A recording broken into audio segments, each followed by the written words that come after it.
सुप्रभात बच्चों। आज मैं आप लोगों को एक मोटिवेशनल कहानी सुना रही हूँ।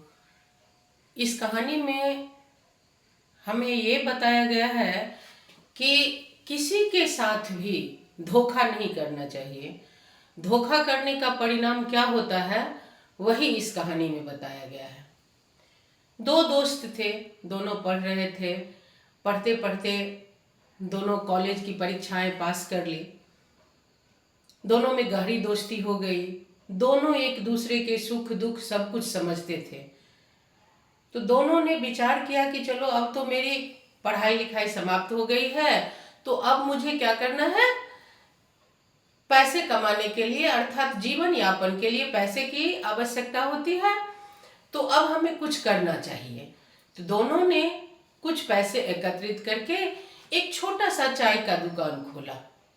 चाय के दुकान पर अच्छे से चाय बनाता था, बांटता था, ईमानदारी से उसमें उसने कोई भी मेल मिलावट नहीं किया। इसकी वजह से उसकी चाय की दुकान निकल पड़ी। तो जब चाय की दुकान निकल पड़ी तो उसमें उसने नाश्ता का सामान रखना शुरू कर दिया और दुकान भी थोड़ा बड़ा हो गया। नाश्ता का सामान रखते रखते फिर उसको वो एक होटल का रूप दे दिया। होटल बना, होटल खूब चलने लगा और दोनों की जितनी आमदनी होती थी दोनों आपस में आधे आधे बांट लेते थे। कि एक मित्र के मन में थोड़ा सा बेईमानी आ गई। उसने क्या किया, सोचा कि अगर मैं अकेले रहता तो ये सारी मुनाफा जो है सो मेरे ही पास रहता, किसी को बांटने की झंझट नहीं रहती और मैं शहर का सबसे बड़ा अमीर व्यक्ति बन जाता। ये लालच उसके मन में आ गया और लालच आते ही उसके मन में बुरे बुरे विचार आने लगे। अब बुरे विचार का परिणाम क्या होता है ये तो हम सभी जानते हैं। उसने क्या किया, एक दिन अपने मित्र को ले गया, कहा चलो आज हम दोनों मिलके पार्टी करते हैं। पार्टी करने ले गया और पार्टी में उसने क्या किया, उसके ड्रिंक में जहर मिला दिया। जहर वाला ड्रिंक पीते ही दूसरा मित्र मर गया, उसकी मृत्यु हो गई। उसके मृत्यु के पश्चात वो अकेले रह गया, उस होटल का मालिक, और जितनी भी मुनाफाएं होती थी वो सारी उसी के पास रहते थे।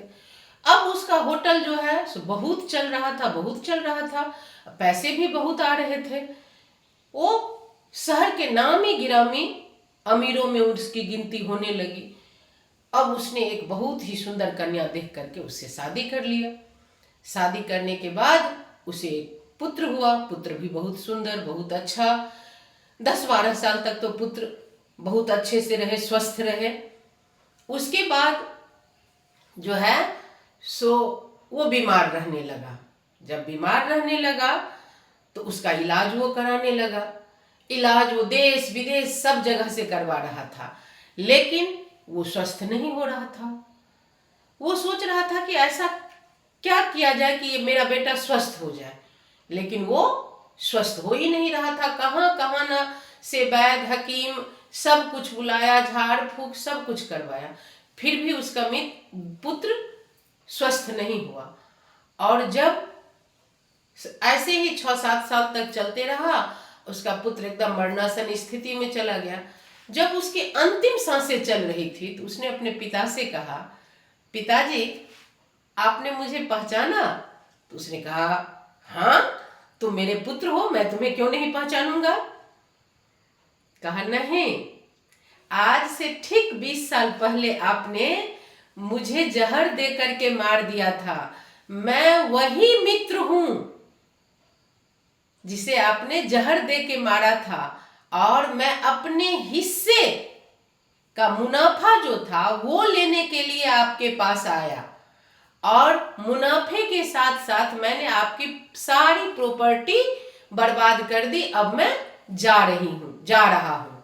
अर्थात पुत्र ये कह करके आंखें बंद कर लिया। तब उस दोस्त को समझ में आया कि मैंने क्या किया।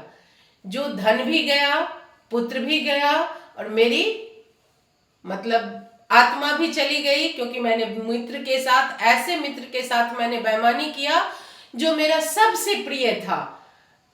तो उसके बाद उसे आत्मग्लानि होने लगी। लेकिन इस आत्मग्लानि से तो कुछ होने वाला है नहीं।